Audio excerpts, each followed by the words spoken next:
you're watching The Rise Entertainment 360. I'm Lola Ogunike. And I'm Shannon Lanier, and we're here to bring you the newest and hottest stories in American entertainment, culture, and sports.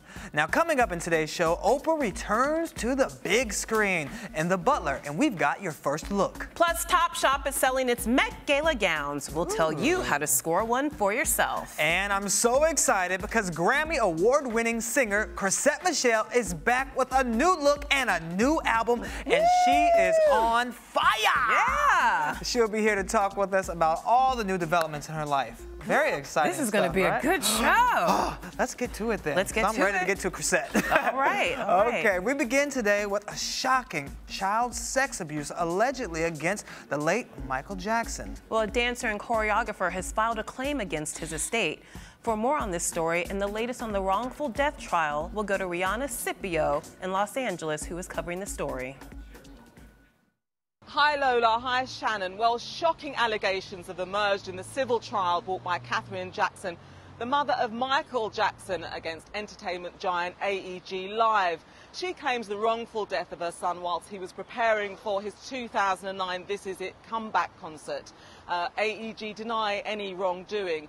Well, a choreographer who worked with some of the biggest names in pop music in the early 2000s has accused Michael Jackson of childhood sexual abuse. Legal documents filed by Wade Robson, a choreographer who worked with Britney Spears, Usher and Pink. And by the way, he was rumoured to have been the man Spears cheated on Justin Timberlake with in 2002. He claimed that the late singer molested him as a child. Robson, who's aged 30 now, says that he met Jackson when he was 5 years old and says he was sleeping over at the Neverland Ranch as well as the Stars' home in Los Angeles and Las Vegas from the ages of 7 to 14. Well, details of the allegations have been sealed by the Los Angeles probate court, where Robson's lawyer filed the claim on May the 1st. But the documents are said to include an affidavit from a child psychiatrist who treated Robson as a child. Robson's claims are particularly surprising since he testified in Jackson's 2005 child molestation trial, and at that time he denied that the singer abused him. What's more, when Jackson died in 2009, Robson only had positive things to say about the iconic performer. Jackson, of course, was acquitted on all charges in his 2005 trial. Well, of course, there will be more emerging, I'm sure, as the trial continues. But for now, for a Rise Entertainment 360 in Los Angeles, I'm Rihanna Scipio. It's back to you now, Lola and Shannon in the studio. Wow, always interesting developments when you have the Jacksons on trial in the case. And you know, we'll be speaking a little bit more about this case, and later in the show we have an attorney, an entertainment attorney coming on who's going to dissect a little bit more about what's going on in the newest developments. So we'll be looking forward to that. Yeah, that'll be good. That'll be good. So, Shannon, John Galliano has lost yet another gig. Another one? The Parsons School of Design has canceled a 4-day workshop with Galliano, which he was set to teach this year. Apparently, you know, the designer, as you will recall, was fired from Dior in 2011 after his anti-Semitic outburst in a Paris cafe was caught on tape. And according to a statement released by the school, quote, an important element of the planned workshop with John Galliano was a candid conversation about the connection between his professional work and his actions in the world at large. Unfortunately, we could not reach a consensus with Mr. Galliano on the conditions of this conversation, and the program could not move forward. So it looks like Galliano wasn't ready to speak about anything in his personal life. Oh, maybe? Well, there's a lot of movement in the art world, Shannon. A cast of The Thinker, the sculpture by Auguste Rodin, sold for a whopping $15.2 million at a Manhattan auction last night. It's the most ever paid for one of the 24 Thinker statues that exist in the world. And the last one sold for a mere $12 million in 2010. That's pennies. Was that the one you bought? That's the one I bought, exactly. I'll just practice the pose. That's as close as I can get to affording it right there. Well, you know, at the same Sotheby's auction last night, Madonna sold 3 women at the red table by the artist Fernand Léger. Yeah. For an impressive $7.2 million.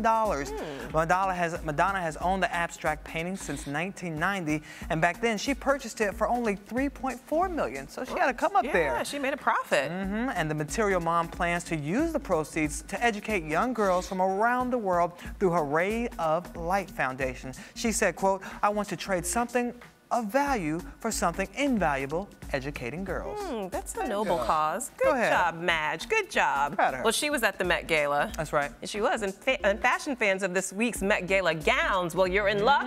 Topshop is selling the gowns worn by Nicole Richie, Julianne Hough, Jamie King, and Jordan Dunn, and Ashley Madekwe. But you know, Lola, you can't rush out to the nearest Topshop store just yet. Why not? Well, they will only be sold in their New York, Los Angeles, and London's Oxford Circus stores. And you will, however, be able to purchase them online. The Yay, dresses, good news, good news. So you'll still be able to get it. Yes. And they'll run between $630 to $1,050. I don't think so. I'll wait for the Topshop sale. Okay, good job, good job. Well, you know, two of New York's most famous residents may be heading to the West Coast, Shannon. All right, who's moving? Beyonce, who lives in Tribeca with her hubby Jay-Z. Of course. She just purchased Cher's lavish Malibu mansion for more than $45 million. Wow. $45 million. Well, Cher had put the house on the market in 2008, but she changed her mind because she loved the views. You think? You're right.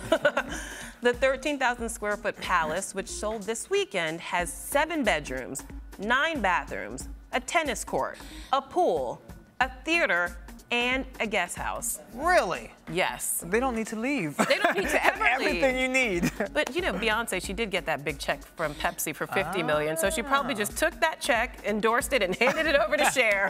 Pay right out for it. I wonder how many houses she has. She has like 3 here in New York, over there on the West Coast. It must be nice, huh? Must be nice. All right, well, there is a new singer for NBC's Sunday Night Football opener. Carrie Underwood will be replacing Faith Hill. And Underwood, who is a football fan, says she's thrilled and honored. Now, of course, she will be belting out the same song Hill made famous, but she'll be adding her own little flair to it. And the song Waiting All Day for Sunday Night is set in the tune of Joan Jett's classic, I Hate Myself for Loving You. Aww. I hate myself for loving you. Is that how it goes? Yeah. Okay. With a little shoulder, too. Little shoulder shimmy. Well, Jason Derulo proved that he's still got the right moves on last night's Dancing with the Stars. The R&B star returned to the stage for the first time since breaking his neck in 2012. He opened his performance with a headstand and then grooved nonstop during his 3-minute set. There he goes, grooving nonstop. Go, right. Jason. Go, Jason. He's got the moves. And you know, fans will get a chance to see a little bit more of Derulo and the story behind his comeback on an E! special, which will be broadcast on May 14th. But you know, Lola, we already got our Arise 360 Jason Derulo special. You saw pictures with us on the set here with him. So sorry, E, we scooped you on this one. And I think they're going to show the picture one more time with us kicking it with Jason on the set here. Yeah, we already did our Jason Derulo special. Right. E, you're late. Yeah, we got you. That's why you guys need to keep it tuned here to Arise Entertainment 360 all the time, because we get the latest scoops. I love it when we scoop the competition. I love it. Well, anchorman Ron Burgundy isn't afraid to throw himself into a story. Take a look at this newly released picture of the fictitious anchorman wrestling with a shark. That looks pretty real. Yeah, and it looks really scary, actually. It's all part of the build-up for the release of Anchorman: The Legend Continues. It's a sequel. Wow, that looks pretty hot. I know that's one of your favorite movies, right? You love Anchorman. Love Anchorman. Ron Burgundy. You might love it even more because there are also rumors that the word is out that comedians Tina Fey and Amy Poehler may be in the second installment of the movie also. Whoa. Yeah, the two were spotted on the set, and so we'll have to see what happens because you know Harrison Ford is also going to be in it as well as Kristen Wiig. So Wait, I can't Tina Fey, Amy Poehler, Harrison Ford, and Kristen Wiig. I'm in heaven. Okay, so I gotta ask you, what was your favorite part about the first one? I love the fight scene between all the anchormen. The fight. Yes, right. that was and Tim Robbins was in that one. Oh, yeah. I love that Rumble. Vince Vaughn, that was hysterical. Yeah, and Christina Applegate, she played a good role in that too. She did very well, I would have to say. She was pretty funny. And then I did like the moment when the guy put on the cologne and it smelled so rank that everybody in the office was like, oh my God.